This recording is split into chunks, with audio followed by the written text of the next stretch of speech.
እኔ የፈለኩትን ያህል ብዋረድ የፈለኩትን ያህል ዝቅ ብል ኢየሱስ የወረደውን ያክል መውረድ አይደለም። ኢየሱስ የወረደው እንኳን ሊገባን አይችልም፣ እንኳን ልንወርድ ያን ያህል። ክርስትና ማለት ኢየሱስን ሩቅ አስቀምጠ እየኮረጅክ የምትኖረው ህይወት ብቻ አይደለም። እሱ ባንተ ገብቶ የሚደግመው ነው። ሩቅ አስቀምጬ ኢሚቴት የማደርገው ብቻ አይደለም። እኔ አልኖርም አንተ ግባና ኑር ትለው። ያኔ ማፍራት እሱ ልማዱ ነው። ቅፍርናሆም፣ ኢየሩሳሌም፣ ናዝሬት ምናምን ወክ አድርጓል። በእኔ ኑር ስትለው አዲስ አበባ ባንተ ይደግማል። ኢንቨስት ተደርጎ የእግዚአብሔር የመጨረሻ ኢንቨስትመንቱ ልጁ ነው። እግዚአብሔር የመጨረሻ ምትክ የሌለው አለኝ የሚለው የመጨረሻ ነገሩ ልጁ ነው። ልጁን ነው እንግዲህ ላያችን ላይ እንግዲህ ያፈሰሰው። ኢየሱስን ነው እግዚአብሔር በላያችን ላይ ያፈሰሰው። አንድ ልጁን ነው እግዚአብሔር በላያችን ላይ የዘራው። ግን ደግሞ ምላሽ ደግሞ መስጠት የማትችል ብቻ ሳይሆን የማትፈልግም አይነት መሬት ግን እሾህና አሜከላ ደግሞ ምላሽ አድርጋ ትሰጣለች። ያቺ መሬት ደግሞ የተረገመች አይደለም የሚለው ዋጋ ቢስ መሆን ብቻ አይደለም አይደል? ዋጋ ቢስ መሆን ማለት መምከን ወይ በቃ የነገር በቃ አልተሳካም ማለት ነው ብቻ አይልም አይደል? ዋጋ ቢስ ትሆናለች ብቻ ሳይሆን የተረገመችም ከእግዚአብሔር ዘንድ ደግሞ ትረገማለች ይላል። እና እኔ የእግዚአብሔርን ቃል በጣም ነው የምወደው፣ እምጽናናው፣ እምበረታው ሳነብ ነው። የእግዚአብሔርን ቃል ቁጭ ብዬ ሳጠና ውስጤ የሚፈስ ነገር ልነግራችሁ አልችልም። በጣም ብዙ ነገር ፐርሰናሊ በግል ህይወቴ ላይ ይገባኛል የእግዚአብሔርን ቃል ሳነብ ነኝ። ያ ሁሉ ነገር ግን ኢንቨስት ተደርጎ ያንን ሁሉ ነገር እግዚአብሔር ገልጦ ያንን ሁሉ ነገር ደግሞ እግዚአብሔር አፍስሶ ባለፈው 15 ቀን እንደነገርኳችሁ ገበሬ ፍሩት ኦሪየንትድ ነው። ገበሬ ፍሬ ፈላጊ ነው። ስለዚህ እግዚአብሔር ፍሬ ፈልጎ ይመጣል። እንደውም ጥሩ ማስረጃ የሚሆነን ኢሳይያስ ምዕራፍ 5 አይደል? ለወይን ስፍራዬ ምን ያላረኩለት ነገር አለ አለ እግዚአብሔር። እንግዲህ እግዚአብሔር የወይን ስፍራውን ቁጭ አድርጎ ጠርቶ ነው አይደል? ሰዎችን ዳኙኝ እኮ ነው ያለው እግዚአብሔር። ኑስቲ አለ። የሚመጣው ማማ ሊሆን ይችላል። ባቢሎን ይመጣል፣ አሶር ይመጣል፣ ሌሎቹ ይመጣሉ እና እስቲ ኑ እዩ አለ እግዚአብሔር። ኑ እዩ። አሁን ለወይን ተክሌ የወይን ስፍራዬ ማለት እንግዲህ ሌላው ምድረ በዳ ነው ማለት ነው። ሌላው ምንም ኢንቨስት ያልተደረገበት ነው። ይሄንን ግን ከልዬ የኔ ነው ብዬ ብዙ አረኩለት አለ። ግን ፍሬ ፈልጌ ስመጣ እማይሆን እሾህና አሜከላ አበቀለብኝ አለ። ታዲያ ምን ታደርግ እግዚአብሔር ሆይ ሲሉት እንግዲያው ቅጥሩን እነቃቅላለሁ፣ ባድማ አደርገዋለሁ አለ እግዚአብሔር። ለምን? የከፈልኩበትን ዋጋ ያደረኩትን ነገር አውቃለሁ። እግዚአብሔር የምህረት አምላክ ስላልሆነ አይደለም እንደዚህ አይነት ነገር የሚነገረው። እግዚአብሔር ለምህረቱ ወደር የለውም፣ ግን ጻድቅም ነው። ዶንት ሚስ። የእግዚአብሔር ማንነቱ አይጣረስም። እግዚአብሔር ራይቸስ ነው። እግዚአብሔር ጀስት ነው። ስለዚህ አሁን ጥላውን የተዘራበት የተለፋበት እግዚአብሔር በክርስቶስ ኢየሱስ በኩል ያደረገለትን ያንን ሪኮግናይዝ ማድረግ ብቻ አይደለም፣ በዛ በህይወት መኖር አለበት። ስለዚህ እሱ ነው የሚናገረው። ልክ እንደዛችኛዋ እንደ ቁጥር 7 ሁሉ የቁጥር 8ቷ መሬትም ይሄንን ሁሉ ነገር ወርዶባት ተቀብላ እማታፈራ ከሆነ ያላፈራች ቀን መጥቼ ነቅላታለሁ አይደለም ያለው።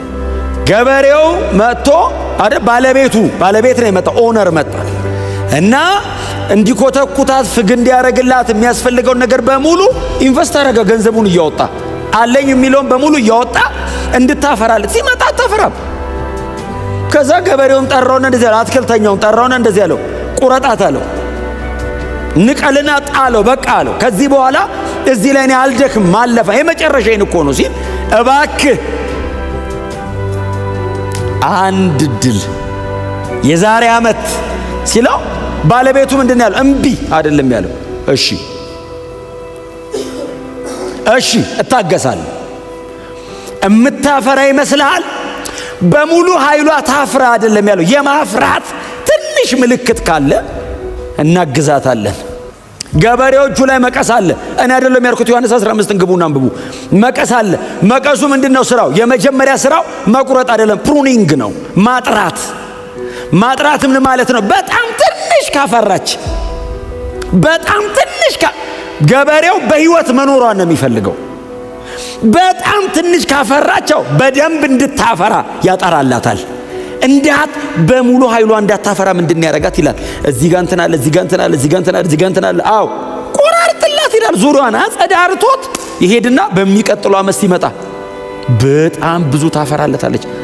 መቁረጫ ብቻ አይደለም ማጥሪያም ነው እንትኑ፣ መቀሱ ማጥሪያም ጭምር።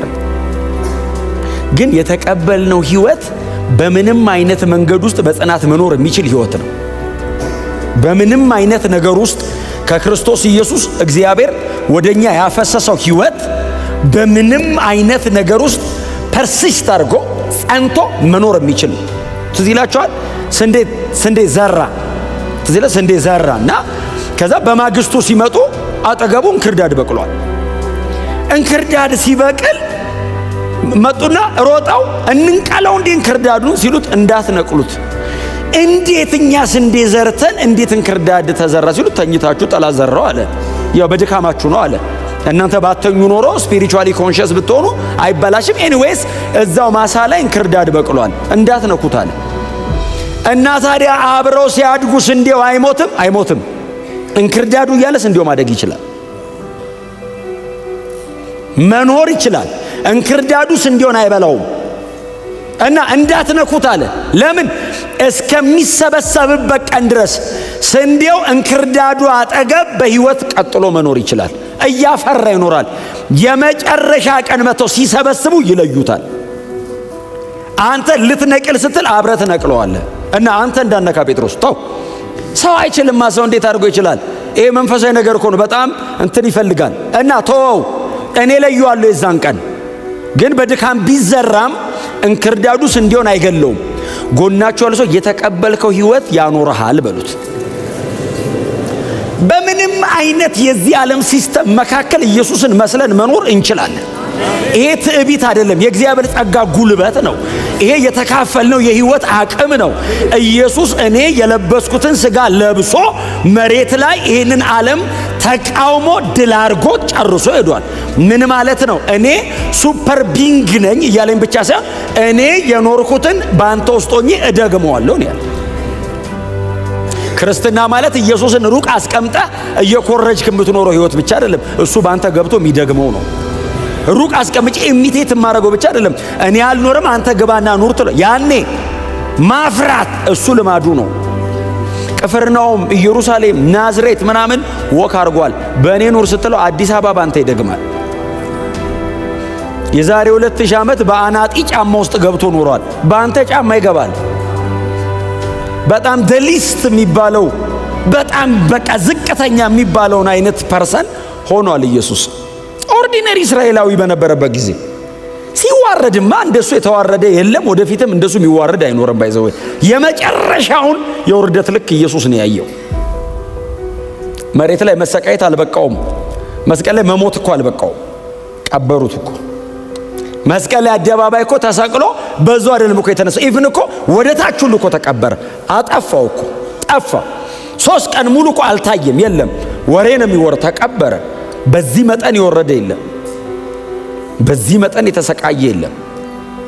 እኔ የፈለኩትን ያህል ብዋረድ፣ የፈለኩትን ያህል ዝቅ ብል ኢየሱስ የወረደውን ያክል መውረድ አይደለም። ኢየሱስ የወረደው እንኳን ሊገባን አይችልም፣ እንኳን ልንወርድ ያን ያህል ምን ያህል እንደወረደ ለመረዳት ራሱ አዳጋች ነው፣ እንኳን ለመውረድ። በጣም ሲሪየስ ነው። ስለዚህ ኢየሱስ በስጋው በፍጹም ሰውነቱ በዚህ አይነት መከራና ሲቃይ መካከል አልቲሜትሊ ኢየሱስ በመጨረሻ ነገር ነው የተፈተነው። እኔ በመጨረሻ ነገር አይደለም የምፈተነው። እኔ የሚፈተነኝ ጭፍራ ሰይጣን ነው። ኢየሱስ የተፈተነው በአርክኤንጅሉ ነው። እዛ የመጀመሪያውን ሰው ያሳተው እባብ ነው ኢየሱስ ጋር የመጣው። የመጨረሻው ሌቭል ነው የመጣው ኢየሱስ ጋር። እኔ የመጨረሻው ሌቭል እኔ ጋር ሊመጣ አይችልም። አፍተር ኦል ታስሯል። የለም አሁን አንዳንዴ እንደዛ እኮ ይመስላል። አሁን እንትኑ ሲበዛው ጦርነቱ ሲበዛ የመጨረሻ የዛኔ እግዚአብሔር የጣለው ዋናው የመጣ እኮ ነው የሚመስለው ጦርነቱ። በእውነት በጣም ከባድ ነው ጦርነቱ፣ ግን በልኬ ነው። እሱ ለእኔ ተብሎ አይለቀቅም። እግዚአብሔር እኛን ወስዶ እነሱን የሚለቅ። አሜን በሏ። እንዳይሰራ ከልካይ አለው ይላል እኮ። ከልካይ እኮ ቸርች ነች። መንፈስ ቅዱስ የተሞላን እኛ አለና እንዴት ይስራ? መንፈስ ቅዱስ መሬት ላይ አለ እና እኛ ስንሄድ መንፈስ ቅዱስ ይዞን ይሄዳል። ያኔ ነፃ ነው መሬት እና ይለቀቃል፣ ይወጣል ራሱ። ከልካይ የለውም። አሁን እኛ አለና እንጸልያለን፣ ይሄው እንሰበሰባለን። ኢየሱስ በእኛ አለ። የክብር ተስፋ ሆኖ በእኔ ውስጥ አለ፣ በእናንተ ውስጥ አለ። መንፈስ ቅዱስ እኛ ውስጥ አድሯል። እግዚአብሔር ይሰራል፣ ይሄው ሰው ይድናል። እና አውሬው በሙሉ ኃይሉ መስራት አይችልም። ገድበዋለች ቸርች። መንፈስ ቅዱስ በቤተ ክርስቲያን በኩል ከልክሎታል። ስንሄድስ መንፈስ ቅዱስ ባይዘው ይዞን ነው የሚሄደው። ከኛ ጋር ነው የሚሄደው መንፈስ ቅዱስ። የቤተ ክርስቲያን ጠባቂ ነው መንፈስ ቅዱስ። ኢየሱስ እስኪመጣ ቤተ ክርስቲያንን ይጠብቃታል። ለሱና ሰጥቶን የሄደው እሱ ሲሄድ ለመንፈስ ቅዱስ ነው ይሰጣል። እኔ ሄዳለሁ ለእሱ እና ተመልሼ ስመጣ ይሰጠኛል። አብ ይጠብቀናል። ምክንያቱም ልጁ ላምጣቸው ብሎ ነው የሚመጣው። ልጁ በቃ ያዳንኳቸውን ልሰብስብ ብሎ ይመጣል። አባት ሰማይ ደግሶ ይጠብቀናል። ሙሽራው ሙሽሪትን ይዞ ሊመጣ ነው ብሎ አባት ደግሶ አረ ክብር ለኢየሱስ ይሁን። አፍሩ የወይን እርሻ ናችሁ እናንተ የእግዚአብሔር እርሻዎች፣ እናንተ የእግዚአብሔር እርሻ ናችሁ ይላል እኮ። እንደውም እኮ አዲስ ኪዳን ላይ ጳውሎስ ራሱ ይላል እርሻ ናችሁ፣ ህንጻ ናችሁ። ምን ማለት ነው? እርሻ ገበሬ ኢንቨስት ያደርጋል ጉልበቱን፣ ጊዜውን፣ ገንዘቡን፣ ያለውን በሙሉ ፖቴንሻሉን፣ ዕውቀቱን፣ አቴንሽኑን፣ ኮንፈርቱን። ምን ኢንቨስት የማያደርገው ነገር አለ ገበሬ እርሻው ላይ? ኮንፈርት። ሌሊት እየተነሳ ይለፋል። ገንዘቡን አለኝ ብሎ ያጠራቀመውን ለዘር ያስቀመጠውን አውጥቶ የክፉ ቀኑ ነው የሚዘራብህ። አለኝ የሚለው ነገር አቴንሽኑ በየቀኑ እየመጣ ይኮተኩታል ተስፋ አድርጎ። ህንጻ ናችሁስ? ህንጻ ስራ ህንጻ ከመሬት መቼ ይወጣል? እንዴ ከመሬት መቼ ይወጣል እኮ ጉልበትን ነው የሚጨርሰው እኮ። አልወጣለ ከመሬት ይወጣ ቀን በሬ ያርዳል እኮ ሰው ወጣ ብሎ። ህንጻ ናችሁ ማለት ምን ማለት ነው እንዴ? እግዚአብሔር እኮ ልጁን እኮ ነው የከፈለብህ አንተ እንድትወጣ ከመሬት። አሜን በሏ። አንወጣም እኮ በህግ ሞከረን አይወጣም ከመሬት መሰረት አይወጣም። ፓድ ራሱ ፉቲንግ ራሱ የሆነ ህግ ሲሰራን ሲናድ ሲሞከር ሲናድ በልጁ መጣ ገንጥሎ ሰማይ ከተተን። የእግዚአብሔር ህንጻ የእግዚአብሔር የመጨረሻ ኢንቨስትመንት። እግዚአብሔር ጉልበቱን የጨረሰው እኛ ጋር ነው። ጉልበቱን ኃይሉን ዊዝደም ኢየሱስ እኮ ዊዝደሙ ነው። ዊዝደሙን ጨረሰ እግዚአብሔር። የእግዚአብሔር ጥበብ እኮ ክርስቶስ ነው። የእግዚአብሔር ክብር እኮ ክርስቶስ ነው። አለኝ የሚለው ነገር በሙሉ እኮ ልጁ ነው። ልጁን አምጥቶ ኢንቨስት አደረገ። ዊዝደም አፍስሶ፣ ኃይል አፍስሶ፣ ጸጋ አፍስሶ ያለውን በሙሉ እግዚአብሔር ኢንቨስት ያደረገው ባይዘው አዲስ ክርስቲያኑ ላይ ነው። ቅዱሳኑ ላይ ነው። የኒው ቴስታመንት ክርስቲያኖች ላይ ነው። ክብር ለኢየሱስ ይሁን። ስናድግ ስንለወጥ ስናፈራ ሰው ሲምፕሊ የሆነች ነገር ኢንቨስት አድርጎ ቼንጅ ሲያይ የሚደሰተው ደስታ አደገ፣ እየተለወጠ ነው፣ በደንብ እየሰፋ ነው ይላል። እግዚአብሔርን አስበዋ ልጅ ከፍሎ ኢየሱስን ከፍሎ ቀጥሎ ኢየሱስን ከፍሎ አልበቃውም። ኢየሱስ ሰማይ ሄዶ መንፈስ ቅዱስን አውርዶ ከዛ ጸጋ ላይ ጸጋ ሰጥቶ እሱም አልበቃ ብሎት የቅዱሳን ህብረት ውስጥ ከቶ በዚህ ሁሉ ውስጥ አያይዞ እንደ ሰው እኮ አስቸጋሪ ነገር አለ። በጣም እኮ አስቸጋሪ ነን እኮ እኛ። እናንተ አላልኩም እኛ ነው ያልኩት። አስቸጋሪ ነን እኮ በእውነት እኮ ነው የምላችሁ እንዴ። እግዚአብሔር በጸጋው በቃሉ በምኑ ተሸክሞ ሲሸርፈን መቼ ይመጣል እኮ መልካችን ቶሎ። እሱን ሁሉ አስተካክሎ በቃ ልጁን አስመስሎ ለሌላው ምልክትና መልእክት እንድንሆን አድርጎ እሱም አልበቃ ብሎ ደግሞ ሰማይ ፎር ጉድ ይዞን ሄደ። ማንመለስበት ከተማ ደግሞ ይዞን ሄደ።